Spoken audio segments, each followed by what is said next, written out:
예수님께서 이미 전에도 말씀하셨던 대로 부활 이후에 갈릴리의 그 산에서 만나시겠다 한 그 산에서 제자들을 만나시고 이제 오늘 말씀들을 하십니다. 마지막 이제 마태복음의 마지막 부분인데 19절 같이 함께 읽을까요? 시작. 그러므로 너희는 가서 모든 민족을 제자로 삼아 아버지와 아들과 성령의 이름으로 세례를 베풀고, 본문을 직역하면 그러므로 가서 모든 민족을 제자로 만들라, 아버지와 아들과 성령의 이름으로 그들에게 세례를 주라, 이렇게 되어 있습니다. 19절 20절 예수님께서 당신의 하늘과 땅, 그 온 우주를 통치하는 당신의 권세로 제자들에게 내리신 명령이죠. 그래서 이것을 지상명령, 이 땅에서 가장 큰 명령이다. 그죠?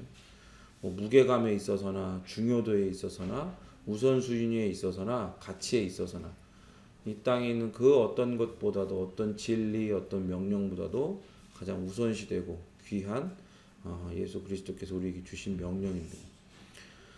18절이 예수님의 권위에 대한 말씀, 그죠? 18절이 이제 하늘과 땅의 모든 권세를 성부 하나님께서 당신에게 주셨다라고 말씀을 하시는 거죠.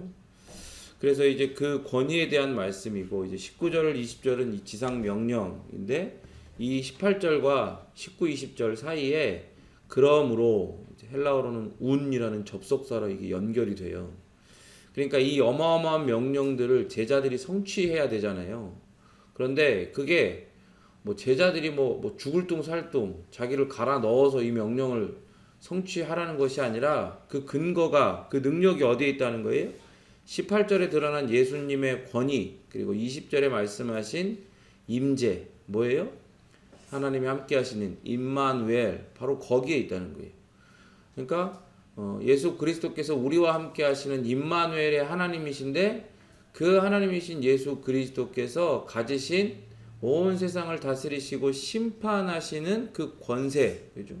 그 권세가 이 제자들에게 주어졌기에, 그걸 근거해서 제자들의 능력이나 제자들이 갖고 있는 달란트나 노력과 헌신이나 그런 것이 아니라 오직 예수님의 권위와 그 임마누엘에만 근거해서 이 지상 명령을 성취해야 한다라고 우리에게 명령을 하시는 거죠.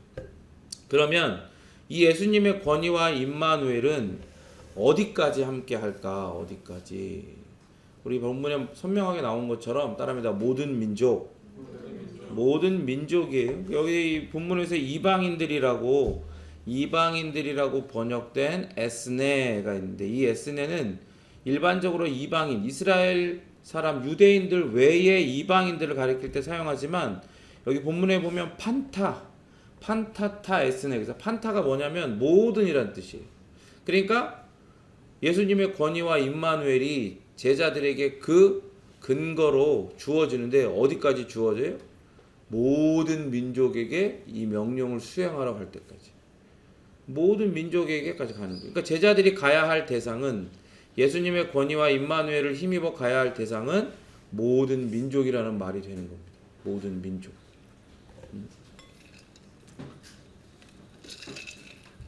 그러니까 여러분 보세요. 우리가 전에 했던 그런 얘기를 했죠. 가는 선교사든 보내는 선교사든, 그죠? 항상 예수 그리스도의 제자되고 하나님의 백성되며 하나님의 자녀된 자들은, 그리스도인들은 어디를 향해 가야 돼요? 모든 민족을 향해 가야 돼요. 항상 선교의 마인드가 열려 있어야 돼요. 그게 그냥 그래 내가 그 정도 그걸 하면 되지 거기에 조금 헌금 좀 하고 단기 선교 한두 번 갔다 오고, 그런 정도의 마인드가 아니라 그냥 우리의 삶 전체가 예수님을 온전히 닮아가고 따라가는 삶이잖아요.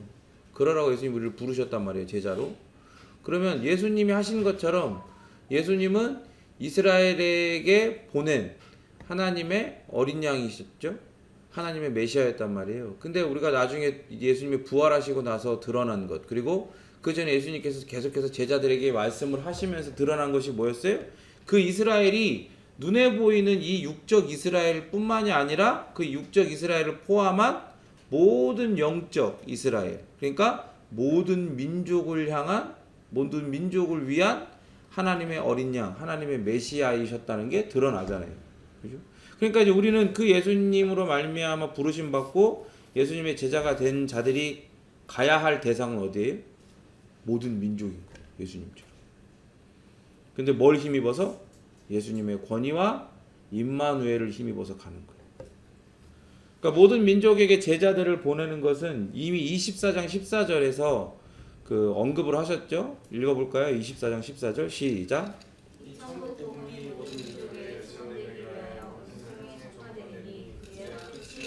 그렇죠. 구원의 역사, 그 구속사의 순서상 오늘 본문 19절의 명령이 먼저죠. 그 명령을 받고 24장 14절 이 천국 복음이 모든 민족에게 증언돼요.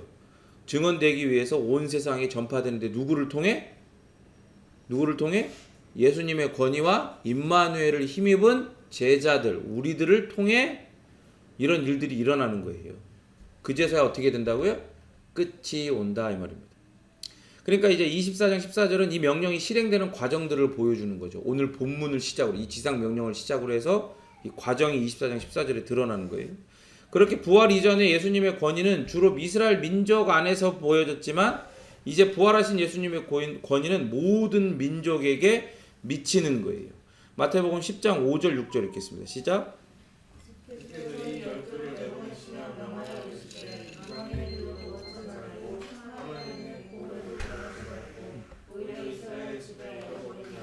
그렇죠. 그 전에는 이렇게 말씀을 하셨잖아요. 그래서 예수님은 이스라엘의 목자로서 이렇게 말씀하셨는데 이제는 부활하신 예수님께서는 모든 민족이 회복되어야 되는 양이라고 공식적으로 선언을 하시는 거예요. 그래서 제자들은 우리들은 목자이신 예수님께서 부르신 제자이며 동료예요. 그러니까 우리가 전에 얘기했던 것처럼 선생은 가르치는 이는 예수 그리스도 한 분밖에 없죠. 오직 예수 그리스도만이 영원하고도 불변하며 유일하신 교사예요. 그리고 예수 그리스도만이 영원하고도 불변하며 유일한 목자시라고요. 그죠?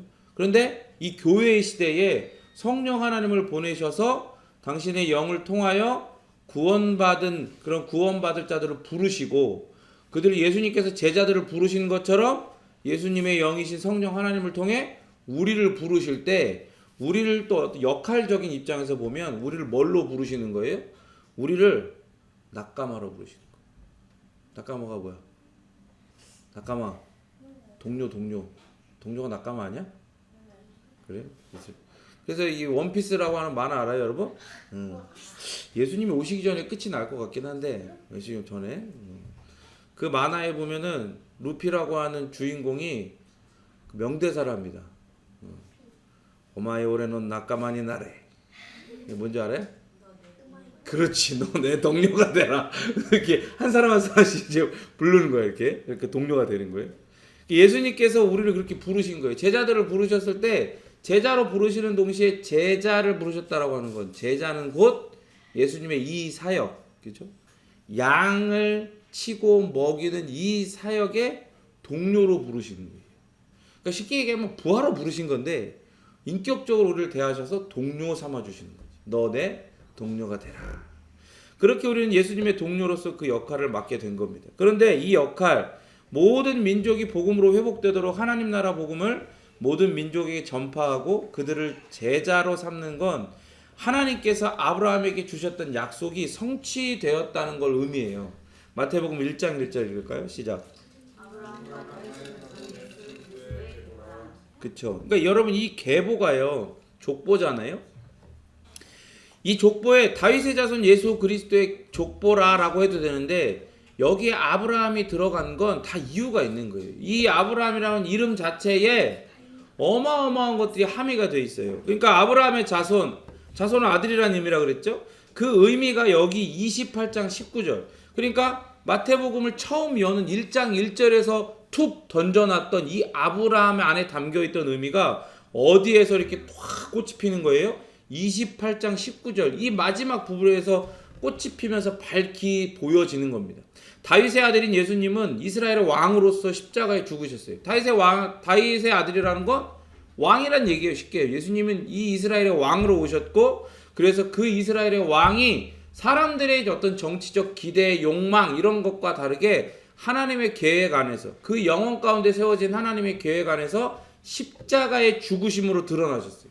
근데 그것만이 끝이 아니라 어떻게 해요? 부활하심으로 아브라함의 아들로서 드디어 아브라함과 다윗에게 주어진 약속을 성취하시는 걸 보여주는 거예요. 그러니까 이스라엘의 하나님은 부활하신 예수님을 통해 아브라함의 소망, 그죠? 그 당신의 언약을 이루고 계시는 거예요.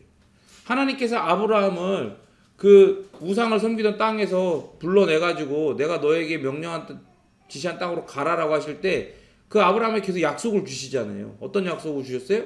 너의 후손이 어떻게 된다고? 모래알처럼 많아지고 하늘의 별보다 많아질 것이다. 하늘의 별처럼 많아질 것이다 라고 약속을 주셨단 말이에요. 그러니까 그게 뭘 통해 드러난 거예요? 이 예수 그리스도께서 오시고 사시고 죽임당하시고 부활하심으로 제자들에게 이 28장 19절에서 어디에게 가라? 모든 민족에게 가라. 그래서 그들을 뭐 삼아라? 제자 삼아라. 그죠? 제자 삼아라. 하나님의 백성이 되게 해라. 곧 아브라함의 영적 자손이 되게 해라. 이 이야기를 하는 거예요. 하나님 나라 백성이 되게 해라. 그래서 그 약속이, 그 언약이 드디어 이루어졌다라는 것을 보여주는 거예요. 그걸 보여주기 위해서 먼저 어떻게 해요? 그 언약의, 그 언약과 그 모든 것들이 그 의미가 담겨 있는 아브라함이라는 이름을 마태복음 1장 1절에 툭 하고 던져놓은 거예요. 다윗의 자손이 다윗이라는 이름과 함께 묶어가지고. 그래서 19절에 제자를 만들라, 이 마세튜 사테라고 하는데, 제자가 되는 것은 두 가지를 포함해요. 첫 번째로는 배우는 것, 그리고 두 번째는 가르치는 것.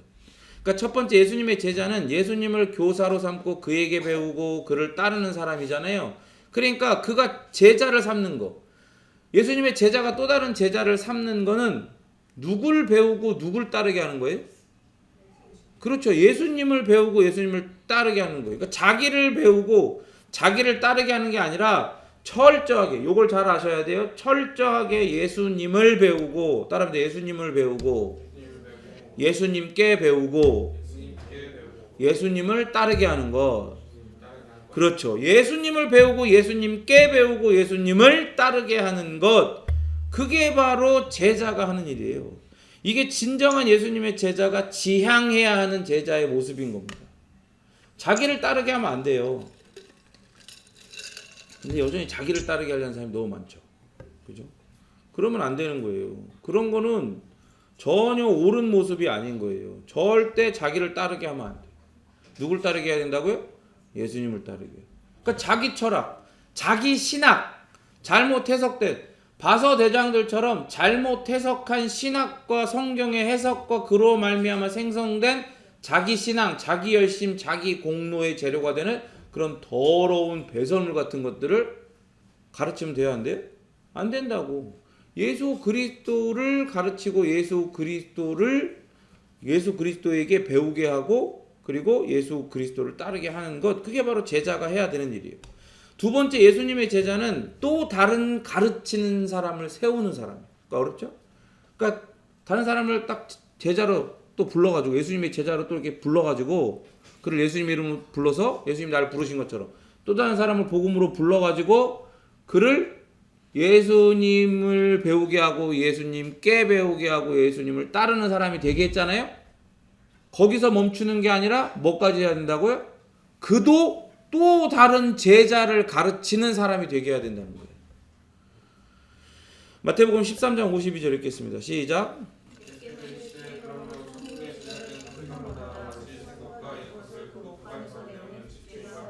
그렇죠. 예수님께서 하나님 나라 복음, 천국 복음에 대해서 이렇게 얘기하실 때 비유, 여러 가지 비유로 하나님 나라의 특성과 하나님 나라에 대해서 이야기하실 때 이 말씀을 하셨어요.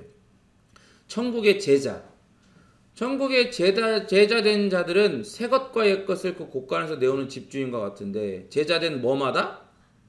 하나님의 나라의 제자된 뭐마다라고 되어 있어요? 본문에? 서기관. 서기관 뭐예요? 예수님 그렇게 욕했던, 저주했던 대상 중에 한 명 있잖아요. 근데 이제 그거는 그 서기관이라는 그 직분 자체를 저주하신 게 아니라 잘못 그 직분을 행하고 있는 그 자들을 이제 저주하신 거죠. 그러니까 이제 서기관 자체는 뭐냐면, 전에도 얘기했던 것처럼 성경 전문가예요. 구약의 그 모세 율법을 해석하고 가르치는 교사란 말이에요. 그러니까 하나님 나라를 전파하는 예수님의 제자된 자들은 다 뭐예요? 이 말씀처럼 새 것과 옛 것을 꽃간에서 갖고 나와서 나눠주는 사람 같은 거야. 집 주인 같은 거야. 하나님 나라의 집 주인처럼 그 곳간에서 가져다가 나눠주는 거야. 그걸 누가 허락하셨어요? 이 하나님 나라의 주인이신 하나님께서 예수님에게 그 모든 권세를 주셨고, 그 권세를 받으신 예수님이 이 권세를 내가 너희와 함께하며 이 권세를 너희에게 줄 테니 너희들이 가라는 거야. 이 새 것과 옛 것을 이 곳간에서 꺼내가지고 다 나눠주는 그런 서기관 같은 자들이 되라는 거예요, 제자들에게. 그러니까 하나님 나라를 전파하는 예수님의 제자된 자들은 다 뭐예요? 새 것과 옛 것, 신약과 구약을 가르치는 교사다 이 말입니다. 신약 구약이 뭐예요? 성경책이에요? 성경책이죠. 근데 원래 뜻은 뭐예요? 말씀인데 신약은 뭐예요? 뉴 테스트먼트. 구약은 올드 테스트먼트. 옛 약속과 새로운 약속이라는 뜻이에요. 그러니까 이게 뭐예요? 우린 이걸 알죠? 하나님의 약속의 말씀인데 그 안에 담긴 예전 약속은 뭐예요? 행위 언약. 물론 그것도 뭐라 그랬어요? 가리키는 기능을 한다 그랬죠. 이정표 같은 기능. 뭐를 가리키는? 은혜 언약의 본체이신 예수님을 가리키는. 그죠? 그리고 그 새로운 언약, 은혜 언약의 실체를, 행위 언약과 은혜 언약의 실체를 가르치는 교사로 사람들을 세우라는 말이에요. 그러니까 제자는 그렇게 새것 옛것, 행위 언약과 은혜 언약의 실체를 가르치는 교사로 사람들을 세워야 되는 거예요. 자기가 먼저 그렇게 섰으니까, 자기가 먼저 그런 서기관이 됐으니까 다른 사람들도 그런 서기관으로 세워서 그가 또 다른 사람들에게 은혜 언약과 행위 언약의 그 실체와 그 실제를 가르치는 사람을 세우라는 거죠. 그러니까 본문에서 가서 제자로 만들라고 하시는데 어떻게 해요? 어떻게 해요? 그 다음에 제자를 만드는데 뭐와 뭐를 함으로써? 뭐와 뭐를 해. 그죠? 본문에 뭐라고 돼 있어요? 어려워요? 헬라어로 읽으라. 헬라어로 읽으라 그런 거 아니죠. 가서 모든 민족을 제자로 삼는데 어떻게 하는 거예요? 아버지와 아들과 성령의 이름으로 뭐를 해요? 세례를 베풀라 그랬잖아요. 그렇죠? 세례를 베풀어라. 세례를 주고 그리고 또 가르쳐 지키게 하라 그랬죠. 세례 주는 것 또한 가르치는 것, 그렇게 제자로 만들어라는 거예요. 세례를 주고 또 하나는 가르쳐서 제자를 만들으라는 거예요. 그러니까 세례를 주라는 명령과 순종하도록 가르치라는 명령은 제자를 삼으라는 명령이 정말 구체적으로 어떠한 명령인지를 선명하게 드러내는 거예요. 제자를 삼으라는 건 이거예요. 세례 주는 거, 그리고 순종하게 가르치는 거. 두 개. 이거라고요. 그러면 세례를 주라고 하는 건 세례만 주면 되냐, 문자적으로. 그러니까 어떻게 하는 거예요? 군대 가잖아요. 그러면 초코파이에다 미츠 아니면 그 있는데 그 귀리 그거 뭐지 그거? 니네 잘 가끔 먹는 거? 시리얼 그 이름 시리얼인가? 오트밀 그 귀리 그걸로. 초록색 그 이렇게. 그게 맞는 것 같아요. 맞아요. 시리얼. 역시 간부 출신. 그걸로 논산훈련소 같은 데 가면 몇백 명, 몇천 명씩 들어오잖아요. 그러면 거기에 있는 그 신병들한테 그걸 꼬시는 거야. 천주교, 불교, 기독교. 이렇게 꼬셔. 그러면 이제 기독교에서 굉장히 많이 이렇게 많이 꼬시거든요. 그 사람들이 많이 와. 그러면 이제 뭐 지금은 몇 주 교육인지 모르겠는데 어쨌든 그 교육을 받는 중에 이제 딱 그 한 번씩 이렇게 세례를 줘요. 그 진중 세례라고 그래 거기서는. 그래서 세례를 주는 경우가. 근데 세례를 그렇게 주면 안 되거든 원래는. 기독교는 세례를 그렇게 주는 게 아니에요. 전에 얘기했던 것처럼 사도신경의 내용들을 하나 말씀으로 온전히 가르치는 자들을 통해서 잘 배워가지고 3년 정도 잘 배운 다음에 어떻게 해요? 세례를 받았단 말이에요. 초대교회가. 그 정도까지는 아니다 할지라도 성경의 구약과 신약이 과연 무엇을 이야기하고 하나님 나라, 예수님이 가지고 오신 하나님 나라 복음이 도대체 무엇이고, 그리고 그 하나님 나라 복음이 나와 상관이 있게 하는 예수 그리스도라고 하는 복음이 어떤 내용인지를 잘 배워야 될 거 아니에요. 그런 거를 하고 나서 이제 교회 전체에서 목사 한 사람이 인정하는 것 뿐만 아니라 교회 전체에서 이 사람은 세례를 줘도 되겠습니다라고 이렇게 인정이 되어질 때 그렇게 세례를 딱 주는 거예요. 그런데 거기서는 어떻게 줘요? 진중세례에서는 세례를 받으러 오는 날은 진중세례하는 날은 밑즈만 주냐? 밑즈에다가 초코파이 기본 깔고 그 위에 밑즈 얹고 거기에 뭐까지? 밑즈 받고 거기에 시리얼. 어떤 때는 이제 그런 큰 교회에서 후원이 들어온 때가 있잖아요. 그럼 뭐도 주냐면 그날은 폭발해. 롯데리아 불고기 보고 콜라가 나와. 그러면 이제 폭발하는 거야. 그러면 막 몇백 명, 몇천 명이 이제 목사님들이 이렇게 한 열 몇 명인가 이렇게 쫙 일렬로 서요. 그럼 그 뒤로 1열 정해 2열 정도 쫙 서 줄줄 그 목사님 앞으로. 그 목사님이 지나가면 세례를 주는 거야. 이렇게 지나가서 세례를 줘 이렇게. 그것도 뭐 내가 성부와 성자와 성령의 이름으로 하연아 네 거 전화기야? 하연아 계속 이렇게 방해를 하네. 이 세례를 주는데 그렇게 하는 것도 아니고 네 저런 이렇게 지나가는 거 이렇게 벅벅벅벅 하면서 지나가는 거. 근데 또 그렇게 세례 받은 것도 세례를 받은 것으로 또 이제 교단에서 인정을 하죠. 왜냐면 그렇게 세례 받았는데 난 이거 나 마음에 안 든다. 나중에 제대로 배우니까 이게 제대로 배운 게 아니네요. 전 다시 받고 싶습니다. 그래가지고 다시 못 받아요. 왜? 세례는 한 번밖에 없어. 그게 정통한 기독교 안에서의 그게 성경적인 내용이거든요. 세례를 또 받는 건 이단이에요. 그래서 재세례파라고 과거 이단으로 이미 규정이 됐어요. 그러니까 우리는 세례를 또 받지 않아. 그러니까 그렇게 세례 받은 사람은 좀 불쌍한 거야. 불쌍하다기보다 하나의 뜻이 있겠죠. 어쨌든. 그러니까 이제 세례를 주라라고 하는 예수님의 명령을 문자적으로만 이해하잖아요. 그럼 그렇게 되는 거예요. 과거에는 더 끔찍한 일이 있었어요. 어떻게 됐어요? 십자군 전쟁이 있었단 말이에요. 물론 거기에는 여러 가지 정치적 이유, 여러 가지 것들이 있었지만 표면적으로는 이 세례를 주라고 하신 예수님의 지상 명령을 그냥 문자적으로 받아들였기 때문에 그런 일들을 한 거예요. 그러니까 세례를 받을 거 안 받을 거야. 세례 안 받으면 죽는 거야 그냥. 그러면 그 한 사람만 그 가족이랑 그 모든 그 나라 사람 다 죽는 거야. 그래서 계속 십자가에 쓸고 지나가는 거예요. 근데 지금도 그러고 있어. 아까 좀 진중 세례도 그렇지만 지금도 세례를 이렇게 이해한단 말이에요. 여러분 보세요. 세례를 준다는 건 아버지와 아들과 성령의 이름으로 세례를 주라고 그랬죠. 그렇기 때문에 이게 뭐냐면 그냥 단순히 주문이 아니라 아버지, 성부와 성자와 성령의 이름으로 주라라고 하는 건 성부, 성자, 성령 삼일체 하나님과의 관계 속으로 들어가게 되는 걸 의미하는 거예요. 세례를 준다라고 하는 거. 그러니까 제자를 삼는 건 교사이신 예수님과의 관계에 들어가는 것을 포함해서 성부, 성자, 성령 삼일체 하나님의 관계로 들어가는 거예요. 그러니까 어떻게 해요? 제자를 삼을 때 어떻게 하라고 그랬어요? 먼저 세례를 주라 그랬잖아요. 그걸 포함하는 거란 말이에요. 더 나아가서 가르치라는 명령과 연결해 보면 제자를 삼는 것은 예수님의 가르침을 따르는 삶을 살도록 하는 게 되는 거죠. 그러니까 세례를 더욱더 들여다보면 이렇게 되는 거예요. 세례 요한의 세례는 뭐였어요? 세례 요한의 세례는 나는 빈들에서 외치는 소리고 나를 뒤에서 오시는 그 본체이신 그 메시아는 나는 그분의 신발끈 이렇게 묶는 것도 감당할 수 없는 그런 하나님이 보내신 메시아가 오시는데 그분이 가지고 오실 구원과 그분이 가지고 오실 진정한 해방을 내가 이 세례를 통해 상징적으로 보여주는 거다라고 하는 거예요. 무슨 말인지 이해가 돼요? 그러니까 죄사함을 얻는 세례를 받으라고 사람들한테 이야기하고 그래갖고 기웃기웃 거리다가 이제 바리새인들이 자기들의 신학과 신앙을 완전히 회개하고 포기하지 않은 상태에서 그냥 그걸 받으러 오니까 누가 너더러 그걸 받으러 오라는 화를 피하라고 하는 이 독사의 새끼들한테 막 저주하잖아요. 세례 요한도. 세례 요한도 그렇게 막 바리새인들을 저주했단 말이에요. 근데 그렇게 세례를 받으면 세례 요한의 세례를 받으면 완전히 죄사함을 받느냐? 받을까요? 안 받을까요?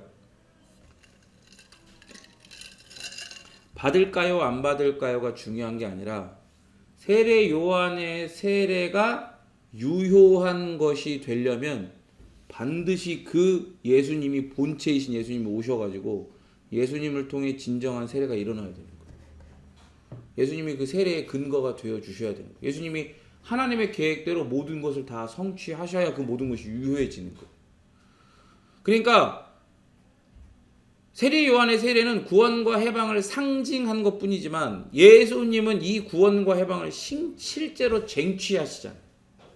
실제로 예수님이 이 구원과 해방을 실제로 쟁취하세요. 그래서 요한복음에 보면 실제로 예수님의 이 사역 가운데에 세례가 일어나요. 그런데 그 세례도 예수님이 주시는 게 아니야. 예수님은 성취하시고 그걸 가지고 그 권위와 임마누엘을 가지고 예수님이 보내신 그 제자들이 그 세례를 행한단 말이에요. 예수님의 그 공생의 사역에서도 그 세례가 제자들을 통해서 일어난다니까. 그렇기 때문에 제자들은 예수님을 통해 구원받았다는 사실을 다시 상징적인 행위인 이 세례로 선포를 해야 되는 거예요. 여러분 이걸 잘 하셔야 돼요. 선포. 여기에 방점을 찍어야 되는 거야. 세례라고 하는 이런 거 그냥 언어적으로 표면적으로 그걸 받아들이면 안 된다니까요. 그래서 세례를 행해야 구원과 해방을 얻는 게 아니에요. 그렇게 잘못 이해하면 안 돼. 뭔가 주입이 되고 그 어떤 행위 자체에 어떤 진짜 능력이 있는 것처럼 그렇게 생각하면 안 되는 거예요. 성부와 성자와 성령 하나님과의 관계에 연합된 거. 세례를 행해야 그렇게 연합되는 게 아니라 이미 성부와 성자와 성령 하나님과의 관계에 연합되는 건 이미 얻고 연합된 은혜와 정체성을 세례를 통해 선포하는 거예요. 무슨 말인지 알겠죠? 세례는 선포라고. 이미 은혜로 얻게 된 은혜와 그 은혜로 말미암아 새롭게 얻게 된 이 놀라운 정체성을 세례를 통해 공적으로 이 공동체에서 선포하는 거야. 그렇게 예수님의 제자는 뭐 할례를 받고 토라를 지키고 그렇게 뭐 율법주의적으로 했고 뭐 세워지는 게 아니에요. 자기가 뭔가를 해갖고 자기 공로와 자기 의를 쌓아서 자기가 세워지는 게 아니라 따라합니다. 세례로 세워진다. 이게 예수님의 방식이고 하나님 나라의 방식인 거예요. 하나님의 은혜로 일어나는 모든 일들을 세례로 선포해서 이 세례의 선포를 통해 누가 세워지는 거예요? 또 다른 제자가 세워지는 거예요. 그래서 세례는 예수님을 믿는 자들의 신앙 고백이 오롯이 담긴 행위잖아요.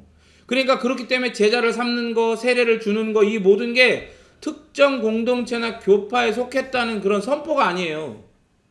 아시겠어요? 그런 선포가 아니라고. 그래서 오직 예수님만을 구원의 주로 고백하도록 하는 일이라는 걸 의미해요. 그러니까 보세요. 천주교는 그걸 인정하지 않는데 기독교는요. 천주교에서 그 세례를 받아도 기독교에서는 인정을 해요. 왜냐하면 천주교에서도 물론 그 의미를 그대로 오롯이 담진 않지만 성부와 성자와 성령의 이름으로 세례를 주거든요. 그러니까 기독교는 그걸 인정하는 거예요. 그러니까 당연히 교단이 달라도 기독교 안에서 뭐 순복음에서 세례를 받았건 감리교에서 세례를 받았건 성결교에서 세례를 받았건 장로교에서 세례를 받았건 어느 교단에 세례를 받았건 다 인정을 하는 거예요. 세례 받았다면 세례 교인으로 인정을 해줘요. 그러니까 왜 그런 거예요? 그런 이유가 있는 거예요. 예수를 믿는 자들의 신앙 고백이 담긴 행위가 바로 세례다. 그러니까 세례를 주는 거, 제자가 됐다는 건 그건 공동체나 어떤 한 교파, 특정 공동체, 특정 교파에 속한 제자가 아니라 누구의 제자? 누구의 제자가 됐다는 거예요? 예수님의 제자가 됐다는 거예요. 그러니까 인정해 주는 거란 말이에요. 그러니까 그렇게 세례를 주고 더불어 가르치라고 하셨잖아요. 그 다음에 가르쳐 지키게 하라고 그랬잖아요. 그러니까 세례가 이런 거예요. 기독교 공동체에 들어가는 건 이거를 들었을 때 마음에 헉 부담이 오면 아직 뭘 배워야 되는지 잘 몰라서 그러는 거예요. 기독교 공동체에 들어가는 건 곧 끝이 없는 배움의 과정의 출발선에 섰다라고 하는 그런 선포야. 당신 세례를 딱 받잖아요. 이 세례를 받으면 당신은 이제 이 공동체 안에서 끝없이 배워야 됩니다. 언제까지? 당신의 개인적 종말 혹은 온 우주적 종말이 그리스도를 통해 오기 전까지 계속해서 배워야 됩니다. 왜? 우리는 그리스도를 배워도 끝이 없어. 근데 이제 뭔가를 배워서 알아야 돼, 시험 보기 알아야 돼, 이런 게 아니라 누려가기 위해, 따라합니다. 누려가기 위해. 누려가기 위해. 우리가 아까 얘기했잖아요. 제자가 된다라고 하는 건 예수님을 배우고 예수님께 배우고, 그죠? 예수님께 순종하는 거라고 그랬잖아요. 그러니까 그걸 위해서 계속 배우는 거야. 근데 이게 막 부담스럽고 시험 보고 그런 게 아니라 배워가면 배워갈수록 예수님에 대한 이해와 지식과 사랑과 또한 은혜와 그 모든 것들이 더 우리 안에서 그것들을 인지하는 폭이, 그 깊이와 높이와 넓이가 더 커지는 거예요. 우리에게 주신 그 무한하신 사랑을 우리가 조금씩 더 많이 실제적으로 느껴간다는 거지. 더 누리게 되어져 간다는 거지. 팔복을 이 땅 가운데서 온전하게 누려가는 사람이 몇이나 되겠어. 다 그 과정 가운데 있는 거거든요. 하나님이 우리에게 주신, 그리스도인들에게 남겨주신 이 아름다운 삶의 틀인 하나님 사랑 이웃사랑이 녹아있는 이 십계명을 삶의 틀로 해가지고 이 십계명 안에 하나님의 그 은혜의 총화, 복의 총화인 팔복이 녹아져 있는 거예요. 그것들을 더욱더 배워가며 더욱더 알아가게 되는 거죠. 그러니까 세례는 뭐예요? 이런 모든 것들, 예수님이 가르쳐 주신 모든 것들을 우리가 끊임없이 배워가야 하는 그러한 놀라운 은혜를 받은 그런 자들이다. 우리가 그 배움의 출발선에 섰다라고 하는 선포예요. 그런 행위인 거예요, 세례가. 그러니까 예수님의 말씀을 통해서 구약의 그 그림자의 실체를 확인하고 그 속에 담긴 성부 하나님과 성자 예수님 그리고 성령 하나님의 자기 계시, 나는 이러이러한 존재다라고 하시는 그 자기 계시를 끝없이 배워나가는 동시에 따라합니다. 누려가는 자가 바로 제자예요. 그리고 그 제자된 경이로운 시작을 알리는 게 바로 세례라고. 말씀에서처럼 세례를 삼위일체 하나님의 이름으로 주는 건 이게 마태복음의 독특한 특징이에요. 다른 데는 이렇게 없어. 심지어 사도행전으로 가잖아요. 그러면 그냥 완전 작게 예수의 이름으로 세례를 주고 이렇게 돼 있어요. 여기서만 딱 이게. 그러니까 여기 삼위일체의 개념을 일부러 드러내는 거예요. 마태복음에서. 그러니까 이름이, 우리가 잘 아는 것처럼 이름이 복수잖아요. 성부 하나님, 성자 예수님, 성령 하나님 세 분이신데 이름이 이렇게 나왔는데 뭐라고 돼 있어요? 성부와 성자와 성령의 이름들로라고 돼 있어요. 이름으로라고 돼 있어요. 이름으로라고 단수로 돼 있잖아요. 그러니까 이걸 놓치면 안 되는 거지. 여기에 삼위일체 하나님의 개념이 다 녹아져 있는 거예요. 그렇게. 그러니까 이름으로라고 하는 거 있잖아요. 에이스토 호노마라고 돼 있는데 이거 세례를 주는 주체가 누구인지를 밝히는 것보다 그 이름에 해당하는 존재와의 새로운 관계, 즉 연합과 헌신의 관계에 들어가게 하는 걸 의미해요. 이 표현이. 그러니까 성부, 성자, 성령, 삼위일체 하나님 이름을 배우고 이런 것보다 성부와 성자와 성령의 이름으로 세례를 주고라는 이 표현 안에는 뭐가 더 무게감 있는 거예요? 그 삼위일체 하나님과 연합되고 그 삼위일체 하나님이 명령하신 그 모든 명령과 그 뜻과 진리에 앞으로 나는 내 모든 것을 다해서 헌신하겠다. 기쁨으로 사랑을 가지고 그러한 관계에 내가 들어가게 된다. 이게 바로 요 뜻에 있는 거예요. 그러니까 새로운 정체성, 쉽게 얘기하면 새로운 정체성을 갖게 되었다는 거지. 그래서 학자들은 이런 표현을 하죠. 세례를 받았다 그러면 그건 아버지와 아들과 성령과의 새로운 관계와 충성의 관계에 들어갔다. 그 주권 안에 들어갔다. 아버지와 아들과 성령께서 다스리는 존재가 되게 하셨다. 새로운 정체성을 갖게 된 사람의 소속을 표현한 거다. 이런 걸로 이렇게 다 표현을 하는 거예요. 그러니까 이게 관계가 더 중심이 있는, 무게가 실린 그런 표현이라는 거죠. 에이스토 호노마. 그러니까 예수님과의 결속, 연합을 표현하고 이 표현에는 그 이름을 위한 충성심, 소속감, 복종, 의도 등이 들어가 있는 거예요. 쉽게 말해서 세례를 아버지와 아들과 성령의 이름으로 받는다는 것은 그리스도인이 충성해야 되는 대상이 누군지를 선명하게 보여준다는 거예요. 아버지와 아들과 성령의 이름으로 세례를 받았어. 그럼 그 관계에 들어갔죠. 그 관계에서 누구에게 충성해? 세상에? 아니면 여전한 자기 욕심과 자기 자아에 충성해? 아니죠. 나에게 세례를 주신 그 이름, 성부와 성자와 성령, 삼일체 하나님에게 충성하는 거예요. 그걸 보여주는 거예요. 그러니까 우리의 충성, 우리의 복종, 우리의 추앙, 우리의 경배, 경외, 예배, 찬양, 찬미, 찬송, 그리고 우리의 신앙의 유일한 대상은 오직 누구시다? 누구시다? 삼위일체 하나님이시다. 여러분들 여러분이 기도할 때나 아니면 묵상할 때나 이런 고백을 자꾸 드려야 돼. 자꾸 드려야 돼. 하나님이 이걸 정말 기뻐하세요. 왜? 하나님은 그거 하라고 우리를 지으셨거든. 이런 고백을 하나님 앞에 드리라고. 다시 우리의 충성과 복종과 추앙과 경배와 경외와 예배와 찬양과 찬미와 찬송 그리고 신앙의 유일한 대상은 누굽니까? 오직 아멘. 그렇기 때문에 예수님의 죽으심과 부활 이후에 겨자씨처럼 이 공동체가 커져간단 말이에요. 교회가. 그런데 그 가운데 인간 지도자가 가르치는 자로서 또 다른 가르치는, 그러니까 교사로서 또 다른 교사를 세우는, 제자로서 또 다른 제자를 세우는 중요한 역할을 하겠죠. 그렇지만 결코 이런 모든 충성, 복종, 추앙, 경배, 경외, 예배, 찬양, 찬미, 찬송, 신앙의 대상이 될 수 있어요? 없어요? 될 수 없어요. 돼서도 안 되고. 그러니까 우리는 카톨릭이랑 다르다 이 말이야. 그래서 다르다고 얘기하는 거예요. 그래서 그들의 신학에는 결코 구원이 있을 수 없다라고 얘기하는 거예요. 그들의 신학에는. 이해가 되세요?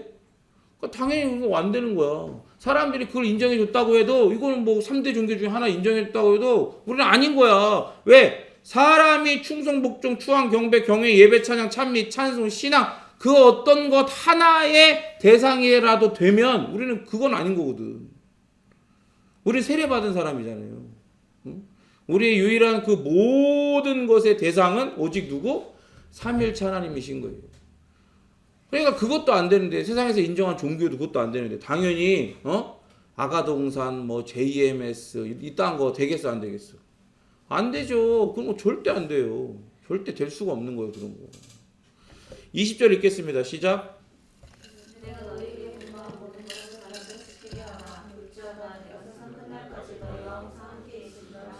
직역하면 내가 너희에게 명령한 모든 것을 그들에게 지키도록 가르치라. 보라, 시대의 끝까지 나는 너희와 항상 함께 있다. 그러니까 제자를 삼는 것은 또한 순종을 위해서 가르치라는 명령으로 설명을 지금 하고 계시죠. 예수님은 교회의 유일한 교사세요. 23장 8절 읽겠습니다. 시작. 그러니까 교회는 예수님의 가르침을 배우고 지키는 학교라고 할 수 있어요. 그러니까 특히 예수님께서 산상설교 하셨죠. 그리고 제자들을 선교를 보내시면서 선교에 대한 설교를 하셨죠. 그리고 하나님 나라, 하늘나라 비유설교를 하시고 교회에 대한, 공동체에 대한 설교를 하셨어요. 그리고 종말론을 설교하셨어요. 그렇죠? 이 5가지 큰 설교가 마태복음의 군데 뼈대를 이루고 있단 말이에요. 그러니까 이렇게 이게 뭘 구조적으로 보여주는 거예요? 모세 뭐예요? 모세 오경이잖아요. 그러니까 모세와 같은 모습으로 제자들에게 이렇게 5가지 주제를 대고 가르치신 것처럼 교회는 예수님의 이 5가지 설교에 담긴 진리를 온전히 가르쳐야 돼요.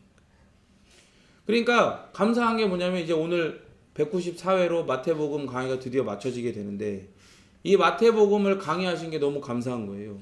어쨌든 우리가 더 앞으로 계속 자세하게 더 많은 것들을 배워나가겠지만, 이 큰 테두리 안에서 우리가 정말로 배워야 될 것이 무엇인가, 제자로서, 교회로서 우리가 배워야 될 것이 예수님의 가르침이 뭐 어떤 것인지를 우리가 선명하게 우리가 이렇게 배웠기 때문에 너무 감사한 것 같아요. 더불어 예수님께서 말씀하신 것이 아닌 당신의 삶으로, 말씀만 하신 게 아니라 당신의 삶으로서도 보여주신 것처럼 말씀으로 말미암고 말씀에 복종하고 말씀이 드러나는 삶을 뭘로 가르쳐요? 삶으로 가르치는 거예요. 더불어 말씀을 말씀으로 가르치는 동시에 말씀을 삶으로 살아내며 같이 살며 그 삶으로 가르쳐야 되는 거예요. 그게 바로 제자들이 해야 되는 모습인 거예요. 그리고 또 마태복음 전체를 통해 드러내시는 주제들에 담긴 진리를 온전히 가르쳐야겠죠. 그렇죠? 그러면 마태복음에 굉장히 많은 부분에서 뭐도 있었어요? 치유하심도 있었잖아요. 그죠? 모든 것들을 다 치유하시고. 그러면 치유도 가르쳐야 돼? 가르쳐야 될까 안 가르쳐야 될까? 뭘 고민해. 예수님이 하라으면 하면 되지. 그죠? 당연히 하라고 거 가르치는 거야. 그런데 누구와는 다르게 은사주의자들과는 다르게. 그렇죠? 병이 낫기를 위해서 우리도 기도해요. 그렇게 삶으로 같이 함께 기도하면서 이렇게 삶으로 가르치고 이렇게 기도하라고 가르치셨다. 예수님이 또 가르치는 거야.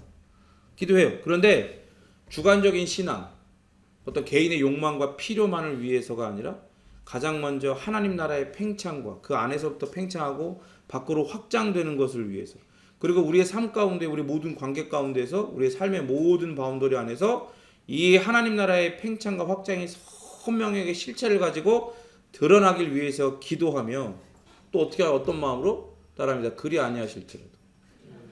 아니하실지라도 감사하면서 하는 거예요. 병이 낫기를 위해 기도하는데, 더불어 실제로 그런 놀라운 일들이 일어나요. 일어난다고요. 안 일어나요? 일어난다니까? 크건 작건 간에 사람이 살면서 있잖아요. 이런 기적들을 경험하게 돼 있어요. 예수를 믿는 사람들은 반드시 그런 일들이 일어나. 내가 혹은 인지하지 못하고 있을 때도 일어나지만 인지하는 경우도 있어요. 일어나. 그런데 뭐예요? 이게 일어난다 할지라도 삼위일체 하나님의 그 기이하고도 영원한 열심으로 우리에게 주어진 이 구원보다, 하나님 나라 백성 된 것, 영원한 임마누엘보다 더 놀라운 일, 더 놀라운 기적은 없다는 걸 우리는 이미 깨달은 사람들이죠. 그걸 고백하고 선포하고 가르치는 사람들이잖아요. 그죠? 그러니까 뭔가 우리를 짜릿짜릿하게 하고 오 사람들이 막 이렇게 반응하게 하는 이런 일들을 경험하고 그런 일들이 일어난다 할지라도 제가 항상 어떻게 해야 된다 그랬어요? 어떻게 해야 된다 그랬어? 우리 이거보다 비교할 수 없는 거대한 은혜와 그 실체를 이미 소유하고 누려가고 있는 사람들이니까 어떻게 해야 된다 그랬어요? 그런 일들이 경험했을 때. 그렇지, 쏘아타는 거야. 뭐 그래서 뭐 그걸 하찮게 여기라는 게 아니라 두 가지예요. 우린 이미 더 거대하고도 변하지 않는 놀라운 진리와 은혜를 소유하고 그 복을 누려가는 존재들이기 때문에 이 조그만 거, 이 조그만 거, 여러분 만수르 말고 만수르보다 더 큰 형이 있죠.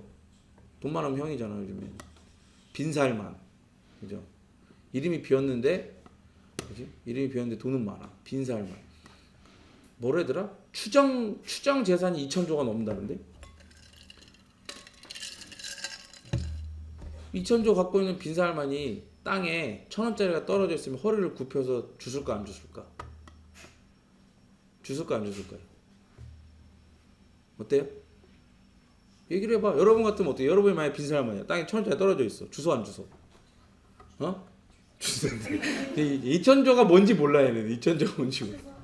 주소 안 주세요, 여러분들. 정답은 주실 수도 있고 안 주실 수도 있지. 그 중요한 건 이거예요. 주건 안 주건 간에 그 1,000원을 주셨어. 그 벌벌벌 떨면서 이거 뭐 어떻게 뺏길까 막 그럴까요? 그러지 않는단 말이에요. 자기가 갖고 있는 거대한 게 있으니까. 그러니까 이거란 말이에요. 하나님이 우리에게 이런 기적들을 경험하게 하실 때 있잖아요. 우리가 또 그것들을 위해서 기도하고 가르치고 할 때, 그것들을 경험할 때 소와트해야 되는 이유는 뭐냐? 그걸 우습게 여기라는 뜻이 아니라 우리가 이미 갖고 있는 걸 더 귀하고 더 가치 있게 여겨야 한다는 뜻이에요. 그거에 비하면 소와시라는 거지. 그러니까 이미 경험하게 된 이 놀라운 일들을 감사하면 돼요. 그냥. 자꾸 그걸로 우리의 신앙의 무게중심이 자꾸 그쪽으로 쏠려가지고 자꾸 하나님 나라의 복음이 예수 그리스도께 이 땅에 오시고 사시고 죽으시고 부활하시고 모든 이유가 마치 그거인 것처럼 자꾸 호도돼갖고 자꾸 골로 가면 돼요, 안 돼요? 안 되는 거예요. 그래서 우리가 그렇게 가르치면 돼요. 그래서 말씀에서 명하신 대로 예수님의 명령을 지키도록 또한 가르쳐야 돼요. 그러니까 왜 가르치라고요? 왜 가르치라고? 예수님의 명령을 뭐 하도록? 순종하도록 가르치라는 거예요. 복종하라고. 그러니까 순종하라고 복종하라고 가르치는 제자가 이런 거예요. 이 제자가, 교회가 그렇게 순종하고 복종해야 된다 가르치면서 자기는 불순종하고 불복종해? 물론 믿음이 이렇게 커져가는 과정 가운데, 지금 믿음이 작아가지고 이 커져가는 과정 가운데 있기 때문에 잠깐 그럴 수 있어. 잠깐 불순종하고 딴 데 눈 돌려가지고 막 흔들릴 수 있어. 그러나 지속적으로 불순종하고 지속적으로 불복종하면서 순종과 복종을 가르칠 수는 없죠. 그죠? 그러니까 예수님이 유일하게 누구한테만 화내고 저주했어요? 바리새인들한테 그렇게 했잖아. 왜? 쥐들은 순종도 안 하고 복종도 안 해. 그러면서 순종하고 복종하라고 가르치는 거야. 누구의? 지들이 비틀어가지고 지들이 말하는 성경의 해석, 지들이 말하는 교리, 지들이 말하는 그런 신앙과 신학에 순종하라고 복종하라고 막 강요하니까 예수님이 화가 나지. 머리도 발까지 화가 나지 뭐. 그래서 예수님은 있잖아요. 우리 아까 그 5번의 큰 설교 있었죠? 모든 설교에서 제자가 순종해야 된다는 걸 밑에 깔고 설교하셨어요. 하나님의 뜻은 왜 그러냐면 이 땅에서 순종하는 자들을 통해 이루어지기 때문에 그래요. 6장 10절 읽겠습니다. 시작.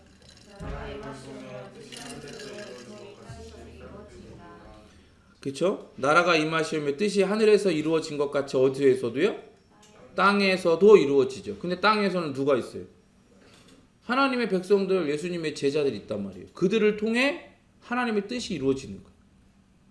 하늘의 뜻을 이루시는 것은 하나님이시죠. 그럼에도 그 뜻을 이루시는데 사용하시는 게 바로 제자이고 교회라는 걸 깨달아야 된다는 거예요.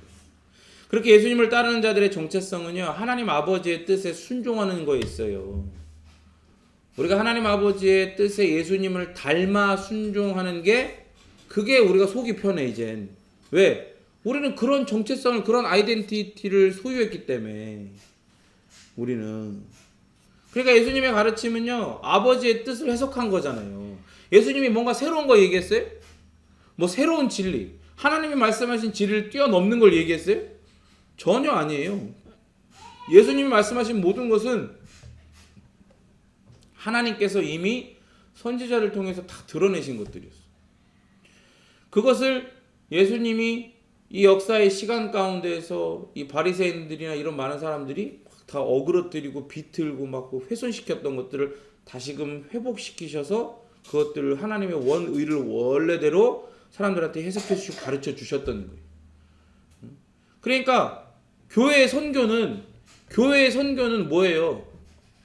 뭐가 목적인 거야? 교회의 선교는 뭐가 목적이 돼야 돼? 회심하는 거? 회심하는 게 목적이 돼야 돼요? 회심이 목적이 돼야 될까? 사람들이 예수님을 딱 보고 믿고, 예수님 복음 듣고 예수님 믿고 예수님 앞에 회개하고 그렇게 회심해가지고 하나님 나라 백성 되는 거? 회심하는 거? 그게 교회의 선교의 목적이 아니에요. 교회의 선교의 목적은 회심을 넘어가지고 예수님께서 가르쳐 주신 하나님 아버지의 뜻에 따라합니다. 순종하는 것. 거기까지가 교회의 선교예요. 거기까지. 그 지속적으로 가르쳐야 돼. 지키게 해야 되는 거예요. 예수님 명령처럼. 그러니까 예수님께서 가지고 오시고 가르치신 이 하나님 나라 복음이 제자들의 순종으로 퍼져나가는 거예요. 확장되는 거예요. 마태복음 5장 16절 읽겠습니다. 시작.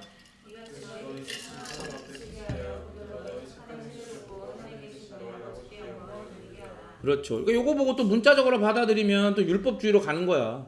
사람들한테 자꾸 보여주는 거야. 그럼 바리새인과 다를 바 없어. 사람들 보는 데서, 저작거리에서, 사람 많은 데서 하늘을 우러러 그렇게 막 이렇게 막 금식하고 막 이렇게 막 금식한 사람처럼 막 머리도 막 정돈도 안 돼 있고 막 얼굴빛도 안 좋고 막 그래서 하늘을 우러러 막 이렇게 회개한 척 기도하는 거야.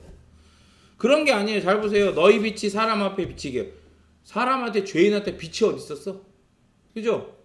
빛이 어디 있어? 빛이 없잖아요. 다 죄인인데 흑암에 사는 백성, 흑암에 앉아 있는 자들이었잖아. 그런데 흑암에 뭐가 비쳐요? 하나님의 빛이 비쳤죠. 이방의 빛이, 갈릴리에 온 빛이, 갈릴리의 빛이 비쳤잖아. 우리가 마태복음 봤잖아요. 그 예수님이야. 예수님만이 빛이셔. 그 예수님이 우리에게 빛이셔가지고 우리가 어떻게 됐어요? 우리가 빛의 자녀들이 됐어요. 그죠? 그래가지고 우리는 어떻게 되는 거예요? 우리 안에 원래 착한 행실 같은 거 없었어. 그죠? 하나님 보시기에 착한 행실이라고 하는 건 안에는 다 죄공장인데 바깥으로 사람들이 인정해주고 박수 쳐주는 오, 그 착한 행실이네 라고 할 만한 거 하는 거, 그런 거 착한 행실 아니에요. 하나님이 말씀하신 착한 행실은 안이나 밖이나 똑같이 착해야 되는 거예요. 누구의 기준에? 하나님의 기준에. 그죠?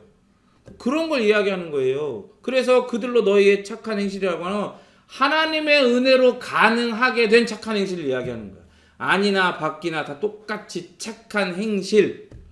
그래서 그걸 보고 하늘에 계신 너희 아버지께 영광을 돌리게 된대잖아. 그러니까 착한 척하면서 뭔가를 착한 척 이렇게 뭔가를 하고 막 구제하고 막 이런 거 해가지고 하나님의 영광 돌리는 게 아니라니까. 그래서 되는 게 아니에요. 너희 빛이 사람 앞에 비치게 하여, 이 빛을 주신 이가 하나님이시고 너희로 착한 행실을 보고 착한 행실을 할 수 없었어. 그죠? 마음의 업이 죄공장인데 죄공장을 의의 공장으로 바꿔 놓으신 거야, 하나님께서. 그러니까 그거를 깨닫고 사람들이 어떻게 하는 거예요? 너희들에게 영광을 돌리는 게 아니라 너희들에게 빛을 비춰주고 죄공장을 의공장으로 만들어준 하나님에게 영광을 돌리게 하는 거야. 그 이야기를 하는 거예요. 그래서 예수님의 하나님 나라 가르침을 전하는 제자된 우리의 삶은 하늘에 계시는 아버지의 이름이 찬양받게 하는 통로가 돼요. 하늘에 계시는 우리의 아버지의 이름이. 그렇죠? 그러니까 어떻게 해요? 하늘로부터 주어지는 쏟아져 내리는 그 모든 은혜의 복이 우리에게 있어야 우리가 온전한 통로가 되는 거야. 우리가 그런 것들을 만들어내는 게 아니라. 그래서 예수님은 제자들을 파송하시면서 이렇게 얘기하신 거예요. 마태복음 10장 9절 10절 시작.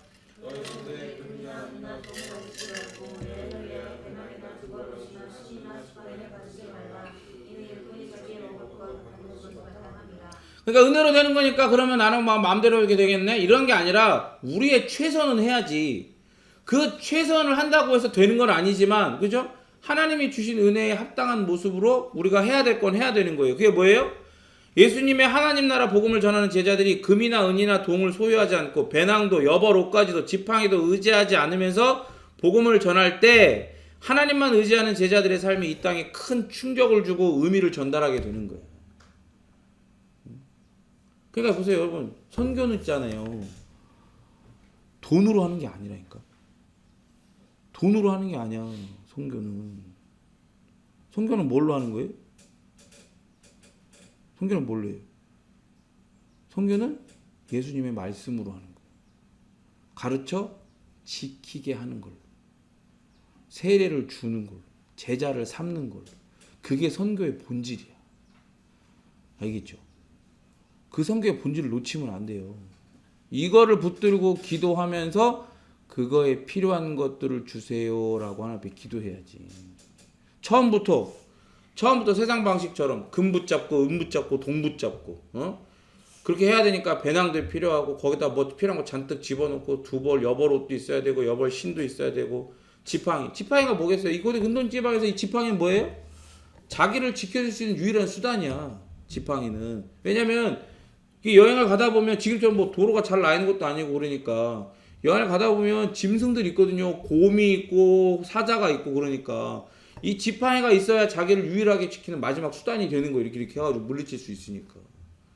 근데 처음부터 이런 거 필요한 걸 다 해야겠다. 이건 누구 방식이에요? 세상 방식이잖아. 하나님의 방식은 말씀만을 온전히 의지하고 의뢰하고 의탁하고 의존하는 거예요. 그러니까 우리가 주기도문도 마찬가지예요. 그죠? 기도는 곧 우리가 지향하고 간절히 바라는 삶을 보여주는 거잖아요. 예수님이 너희들이 바라는 삶은 곧 이런 것이어야 된다고 가르쳐 주신 게 주기도예요. 그죠? 거기에 뭐가 있어요? 아버지 기도가 먼저 있잖아. 우리가 붙들어야 되는 게 뭔지를 먼저 보여주잖아요. 그리고 그거를 위해서 뭐예요? 우리의 필요를 구하는 거지. 우리의 필요가 먼저 앞에 있는 게 아니에요. 우리 필요가. 선교도 마찬가지. 우리 예수님 말씀하신 것처럼 제자된 자의 삶이나 선교의 삶도 다 이런 것들이 먼저가 아니라는 걸 보여주는 거예요. 예수님은 이 명령에 순종해서 모든 민족에게 나가는 제자들과 항상 함께 하실 것을 약속하시죠. 심지어 이 시대의 끝날까지 예수님께서 인자로서 영광의 보좌에 앉으셔서 이 세상을 심판하실 때까지 뭐라고 해요? 에고메스 휘몬 에이미 파사스타스 헤메라스. 이게 뭐라고 하는 거예요? 내가 너희와 항상 함께 있다라고 말씀하시는 거예요. 그러니까 여기서 에고 에이미가 나오잖아요. 에고 에이미. 이게 뭐예요? 여호와 하나님께서 당신을 지칭하실 때만 사용되는 신적 자기 표현이에요. 그러니까 예수님이 누구라는 걸 보여주는 거예요? 예수님이 곧 우리와 함께 하시는 임마누엘 하나님이라는 걸 보여주는 거예요. 구약에서 하나님께서 자기 백성과 함께 하시기에 두려워하지 말아야 된다는 내용이 여러 번 나와요. 선지자들을 보내서 그들의 잘못 때문에 그들의 패역함과 범죄함으로 음란함으로 그들이 하나님 앞에 징계받아가지고 완전히 그들이 그냥 멸절된 상태에 놓여 있거나 포로로 잡혀가거나 성벽이 무너지고 성전이 무너지고 나라가 완전히 다 그렇게 막 됐을 때도 너희들은 하나님의 백성이고 하나님은 자기 백성과 함께 하시는 분이시다라고 두려워하지 말라고 가르친단 말이에요. 근데 예수님이 여기서 뭐라고 하시는 거예요? 이제 당신이 바로 당신의 백성과 함께 하시는 그 임마누엘 하나님이라고 가르쳐 주는 거예요. 마태복음은 1차 독자가 유대인이었다가 그리스도인 된 자들이라고 그랬죠. 그죠? 그런 사상이 쭉 배워왔던 게 있는데 선명해지는 거야. 아, 그게 바로 예수님 임마누엘이시구나라고 깨닫는 거란 말이야. 마태복음 1장 23절 읽겠습니다. 시작. 보라, 처녀가 잉태하여 아들을 낳을 것이요 그 이름은 임마누엘이라 하셨으니 이를 번역한즉 하나님이 우리와 함께 계시다. 마태복음의 첫 장에서 예수님을 통해 하나님께서 우리와 함께 하신다라고 하셨죠. 그렇죠? 하나님 우리와 함께 하신다. 임마누엘이라 해라. 예수님 이름을 임마누엘, 예수. 이제 부활하신 예수님이 바로 자기 백성과 함께 하시는 임마누엘, 그 하나님이심을 선포하며 이 복음서가 맞춰지고 있어요. 응? 끝났어. 복음서 시작과 끝을 임마누엘로. 그죠? 그러면서 보세요. 공생의 사역 가운데서도 제자들과 함께 하시면서 그 모든 순간 계속해서 예수님의 임마누엘 되심을 계속해서 증명하면서 보여주셨다. 심지어 지들끼리 모여갖고 어떻게든 자기들의 기술과 경험으로 그 바다 같은 강을 건너보려 할 때 어떻게 됐어요? 막 죽으려고 하는데 막 쭉 예수님이 걸어오고 막 한 번은 같이 계시는데 뭐 아무 도움도 안 되는 것처럼 이렇게 주무시고 계시는데 그게 도움이 안 되고 그냥 주무시고 있는 것도 없는 것도 같지도 않고 그런 게 아니라는 거지. 임마누엘이라는 걸 보여주시는 거지. 딱 일어나셔가지고 믿음이 작은 자들아 어째 두려워하느냐. 혼내시고, 그죠? 세이스모스 메가스 탁 조용히 확 이렇게 싹 이렇게. 그러니까 여러분 보세요. 제자들이 예수님의 이 명령을 따라서 이제 열방의 복음의 증인으로 나가고 서고 할 때 그런 모든 어려움들을 마주하게 될 거 아니에요. 그죠? 근데 결코 그것들이 두렵지 않고 꺾이지 않는 거예요. 중요한 것은 뭐예요? 꺾이지 않는 꺾이지 않는 임마누엘. 예수님을 통해 임마누엘을 충분히 심지어 지금 부활하심을 통해서 끝까지 경험시켜 주셨어. 그죠? 그래서 부활하시면서 이제 마지막 말씀으로 또 너희와 항상 함께 있을 거다라고까지 말씀을 하셨어. 같이 함께 하시면서까지. 그러니까 이걸 다 경험한 제자들은 그렇게 성령 하나님, 바로 예수님의 영이신 성령 하나님을 통해 임마누엘을 경험하고 누려가게 될 것을 믿으니까 두렵지 않아요. 두렵지 않아요. 여러분 보세요. 왜 예수님은 열방의 복음의 증인으로 나가는 제자들인 우리와 함께 하십니까? 바로 우리를 제자를 증인을 보호하시고 도우시기 위해서.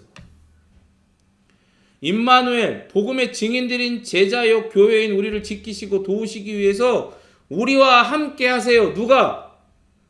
예수님이. 그 예수님이 누구예요? 우리가 똑같은 우리의 대표이신 참 사람인 동시에 참 하나님이시라. 그럼 여러분 거꾸로 얘기해 볼까요?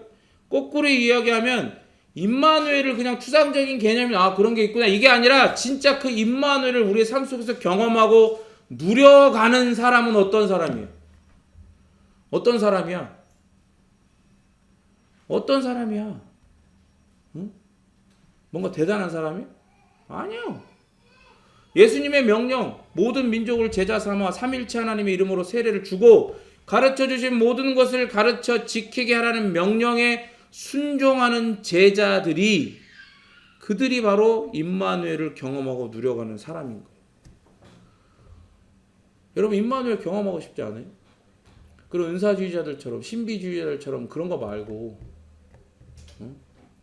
그게 악한 사단이 지금 수작질을 부린 건지 아니면 성령 하나님의 그냥 향기 같은 거 조금 맡고 완전히 뿅 가버린 건지 뭐 구분도 안 되고 이거든 저거든 그거 다 문제가 있는 건데 그냥 그게 전부라고 그게 진리라고 그러고 외치고 있는 그런 사람들이 말하는 임마누엘 말고 하나님이 여기 우리와 함께 하시고, 제가 전에 한번 얘기했잖아요. 어떤 뭐 목사인가 선교사인가가 와가지고 조용히 말을 안 해.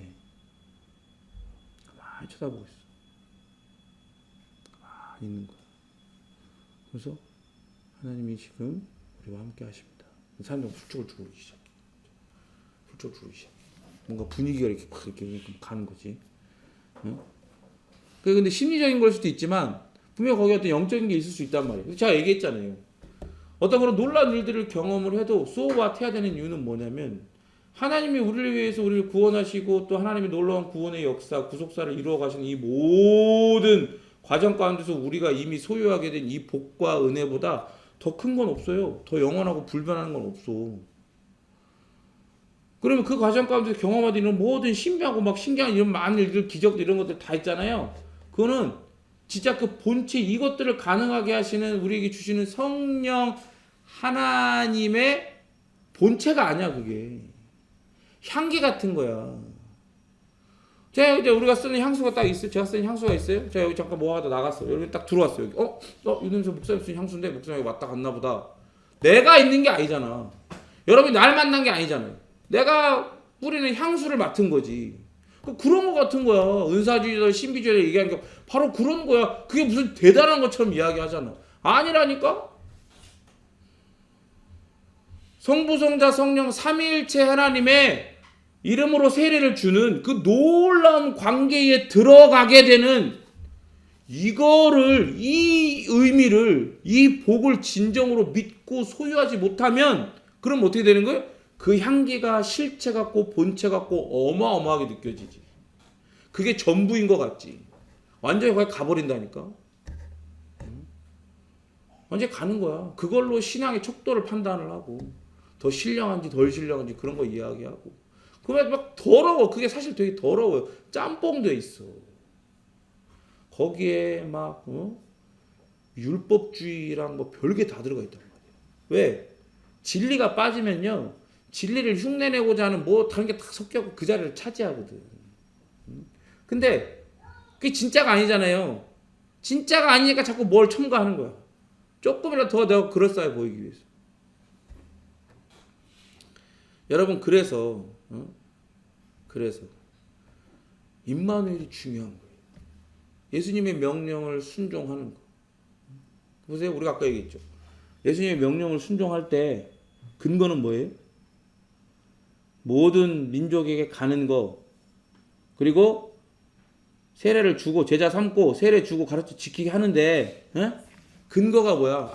나는 뭐 말씀도 제대로 열심히 안 하고 경건의 성벽도 목사님 맨날 목숨 걸었는데 목숨 안 거는 것 같고 그냥 일상이 그냥 똑같은 것 같고 그냥 맨날 그냥 애 키우는데 지쳐가지고 뭐 일하는데 지쳐가지고 이러고 있고 내가 무슨 뭐 가고 뭐 제자 삼고 이러면 어떡해. 그게 아니라니까. 우리의 어떠함이나 우리의 일상이 우리가 제자를 삼고 가고 세례 주고 가르쳐 지키게 하는 것의 근거가 아니에요. 그러므로라고 했죠. 했잖아. 하늘과 땅의 모든 권세를 누구에게? 성부 하나님이 예수님에게 주셨으니 넌 이 모든 것들을 가지고 가라. 그리고 마지막에 또 뭐까지 더 보증해 주셔요? 내가 세상 끝날까지 너희와 항상 함께 있다. 예수님의 모든 권세, 그리고 그 예수님이 그 권세를 가지고 누구와 함께 하셔요? 나와 항상 함께 하시는. 이 두 개가 우리가 가서 모든 민족에게 가서 그들을 제자 삼고 세례 주고 가르쳐 지키게 해야 하는 유일한 근거고 능력이 되는 거예요. 여러분 그러니까 보세요. 마태복음은 오늘 여기가 끝이잖아요. 승천하시는 기록이 없어요. 그죠? 승천에 대한 기록이 없다니까? 의도적인 거야. 왜 없어? 왜 없어요? 왜? 그걸 더욱더 강조하는 거야. 뭘? 임마누엘을 강조하는 거야. 우리와 함께 하시는 거 강조하는 거. 그러니까 승천에서도 어떤 제자들을 놔두고 떠난 어떤 이런 그림 같은 걸 아예 안 보여주잖아. 여기서 딱 끝내는 거야.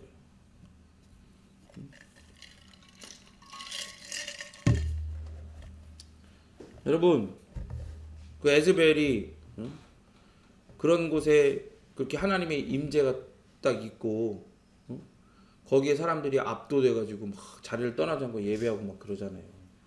그러니까 저도 이제 이순 교수님이 저번 주에 이제 그 강의를 들으면서 아 내가 좀 너무 성급히 판단한 것도 있겠구나라는 생각이 들었어요. 거기에 이렇게 잘못된 신학과 신앙을 여전히 유지하면서 이렇게 반응한 사람들이 있죠. 우리가 얘기한 것처럼 그런 잘못된 사람들이 있어. 근데 그걸 가지고 그 부분을 가지고 그 전체가 하나님이 했다 안 했다 이렇게 얘기할 수는 없는 거니까 조심스러운 거죠. 근데 여러분 보세요. 그것도 볼 때 우리가 왜 그것들을 그게 진짜인지 아닌지 심각하게 고민하고 우리 멀리 떨어지고 이렇게 멀리 떨어지는 곳에서 막 그런 거 고민을 하고 기다 아니다 막 그런 얘기를 하는 거예요?